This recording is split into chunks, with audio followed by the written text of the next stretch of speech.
Inilah proyek andalan Anies keempat yang akan dibongkar paksa.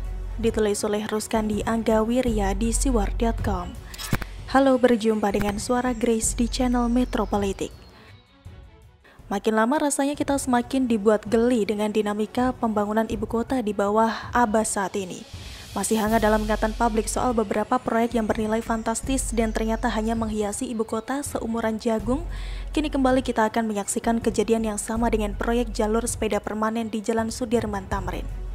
Awak media cukup jeli merangkai berita tentang proyek-proyek Anies Baswedan yang meskipun nilainya sangat besar, tentu saja dibanding tongkrongannya yang tidak seberapa, nyatanya beberapa saat kemudian dana yang bejibun itu seolah menguap seiring pembongkaran proyeknya. Tentu saja warga ibu kota akan selalu membandingkan cara Pak Gubernur ini bekerja dengan para pendahulunya, terutama dua serangkai Jokowi Ahok yang dinilai moncer mengelola ibu kota. Ketika kawasan-kawasan strategis di seantero ibu kota dibuat semarak berbunga, air sungai berubah bersih dan taman-taman semakin cantik. Saat itu pujian dari berbagai arah kepada sang fenomenal pun bertubi-tubi diarahkan. Saat kontras dengan yang terlihat saat ini, seakan Pemprov kian gamang menjalankan fungsinya. Untuk urusan yang sangat urgent dan mendesak, mereka justru lepas tangan dan menyerahkan secara bongkokan kepada pemerintah pusat. Contohnya dalam pengelolaan proyek pengendalian banjir dan penanggulangan pandemi. Sementara untuk urusan ecek-ecek semacam bangunan getah-getih atau gabion dan waring seakan-akan jadi primadona. Contoh lainnya adalah proyek pengecatan atap warga di area Lenteng Agung yang sempat menjadi viral. Mungkin viralnya itulah yang justru membuat sumringah sang gubernur, terlepas urgent atau tidak proyek dimaksud. Padahal jika dia sedikit saja merasa pro kepada kepentingan warga, prioritas pertama yang harus digarapnya tentu saja masalah banjir yang tidak kunjung beres. Lalu masalah berikutnya adalah persoalan kemacetan yang tidak kalah memusingkannya. Cukup beruntung karena di era Jokowi Ahok, MRT dan LRT yang diinisiasi sejak lama digulirkan dengan cukup menggembirakan. Anies seharusnya bersyukur dengan keberuntungannya saat ini. Namun lagi-lagi nampaknya dia tidak cukup berpuas diri karena nama yang diingat publik atas keberhasilan proyek-proyek itu bukanlah dirinya.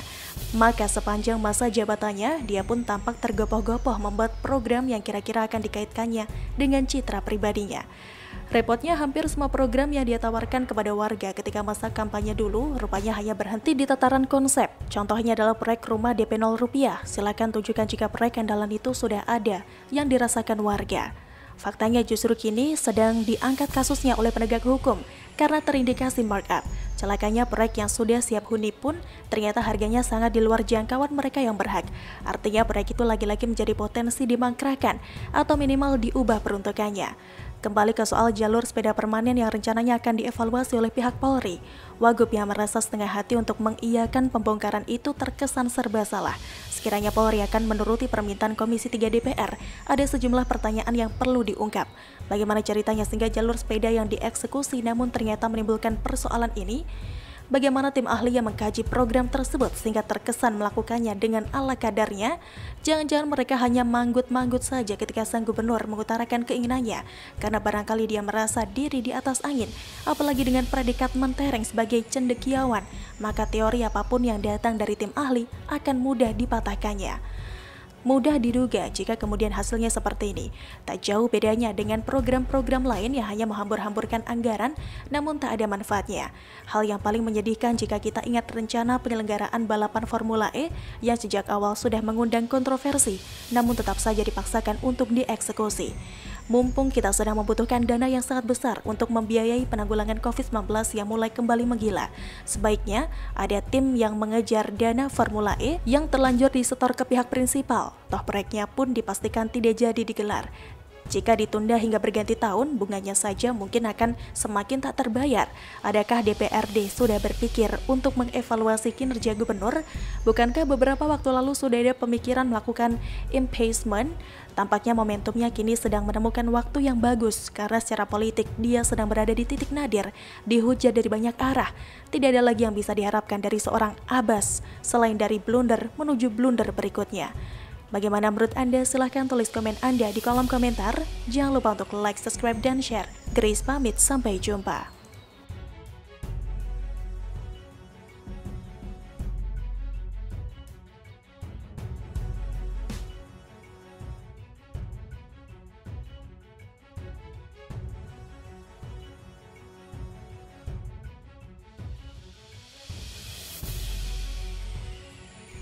Keren, 2 jempol buat jaksa yang berani sindir telak pledoi Rizik.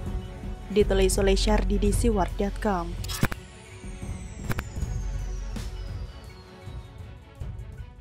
Halo, berjumpa dengan Suara Grace di channel Metropolitik.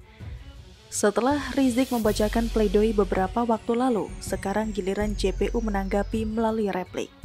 Saat membacakan pledoi, Rizik secara membabi buta menyeret beberapa nama dan melempar tudingan kemana-mana, mulai dari Ahok, Denny Siregar, Ade Armando, dan Abu Janda hingga tuduhan serius kepada Dias Hendro Priyono terkait pelakuan terhadap 6 laskar Ormas terlarang. Jaksa membantah itu semua dengan mengatakan tidak nyambung, emosi tanpa kontrol dan mengaitkan orang lain dalam pembelaan yang tidak ada hubungannya sama sekali, kata jaksa. Di antaranya perkara Ahok, juga menghubungkan dengan Abu Janda, Ade Armando, Denny Siregar. Selain daripada itu, menghubungkan dengan Dias Hendro Priyono yang semuanya tidak ada nyambungnya, katanya lagi. Yang paling keren adalah saat jaksa menyindir telak hingga membuat Rizik mungkin merasa sangat malu dan syok. Baru kali ini saya melihat jaksa sekeren ini, lebih berani dan galak membalas balik. Tidak takut dengan nama besar Rizik, padahal nyali kecil, hehehe. Bahwa terdakwa dan penasihat hukum dituntut harus tajam atas kasus, masalah yang dihadapinya, bijak secara hukum, beritikat dalam menghadapinya dengan dalil-dalil hukum yang kuat dan tidak perlu mengajukan pembelaan dengan perkataan yang melanggar norma bangsa dengan kata-kata yang tidak sehat, yang mengedepankan emosional apalagi menghujat, kata jaksa. Jaksa mengatakan Rizik sembarangan menuding jaksa dan sejumlah tokoh. Jaksa juga menuding Rizik sering mengumpat dengan kata-kata yang tidak etis.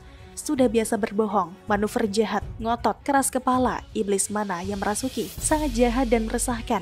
Sebagaimana dalam pledoi, kebodohan dan kedunguan serta kebatilan terhadap aturan dijadikan alat oligarki, sebagaimana pada pledoi, katanya. Kalimat-kalimat seperti inilah dilontarkan terdakwa dan tidak seharusnya diucapkan yang mengaku dirinya berakhlakul karimah.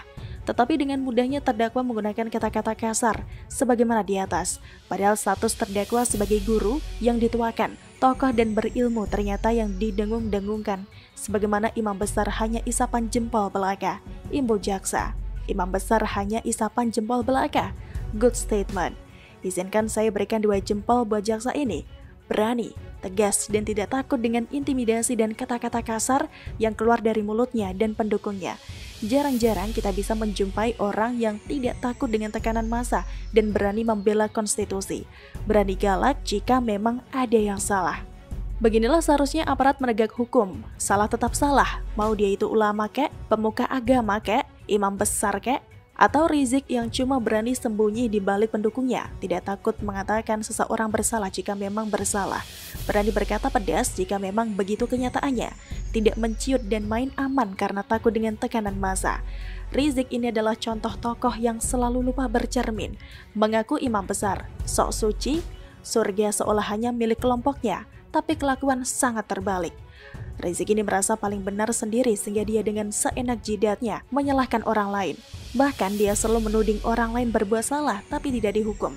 Kemudian dia dengan seenak jidatnya membandingkan dirinya kenapa dihukum padahal kesalahannya jelas dan nyata. Memaksa yang tidak bersalah dihukum. Begitulah kira-kira pembelaan konyolnya di persidangan. Dia merasa paling benar padahal kelakuannya lebih parah dan lebih hancur. Lebih hancur lagi banyak yang menjadikannya idola dan panutan. Lebih gila lagi pendukungnya tak pernah melihat secuil kesalahan pun dari Rizik. Membela mati-matian meski salah. Bahkan mereka rela berbuat rusuh dan onar demi membela. Lihat saja pendemo yang memaksa masuk ke Balai Kota Bogor demi menuntut pembebasan Rizik. Lihat saja pendemo yang ngamuk-ngamuk di luar ruang sidang Rizik. Apakah mereka punya sopan santun? Katanya beragama. Apakah mereka punya adab dan etika? Dan yang paling penting, apakah mereka pernah berpikir kalau kelakuan mereka sangatlah menjijikan? Baik Rizik maupun pendukungnya sama saja.